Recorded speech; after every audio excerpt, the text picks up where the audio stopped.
రాష్ట్రంలో నిరుద్యోగ యువత పోరుబాట పట్టింది. నేడు టీజీపీఎస్సీ ముట్టడికి తెలంగాణ నిరుద్యోగ జేఏసీ పిలుపునిచ్చింది. 30 లక్షల మందితో నిరుద్యోగుల మార్చ్ నిర్వహిస్తున్నట్లు జేఏసీ ప్రకటించింది.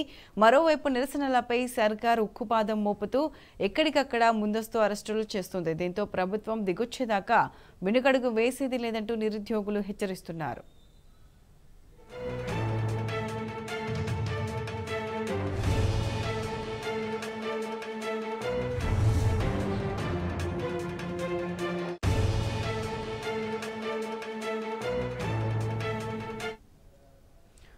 రాష్ట్రంలో నిరుద్యోగ యువత పోరుబాట పట్టింది. నేడు టీజీపీఎస్సీ ముట్టడికి తెలంగాణ నిరుద్యోగ జేఏసీ పిలుపునిచ్చింది. 30 లక్షల మందితో నిరుద్యోగుల మార్చి నిర్వహిస్తున్నట్లు జేఏసీ ప్రకటించింది. మరోవైపు నిరసనలపై సర్కారు ఉక్కుపాదం మోపుతూ ఎక్కడికక్కడ ముందస్తు అరెస్టులు చేస్తుంది. దీంతో ప్రభుత్వం దిగొచ్చేదాకా వెనుకడుగు వేసేది లేదంటూ నిరుద్యోగులు హెచ్చరిస్తున్నారు.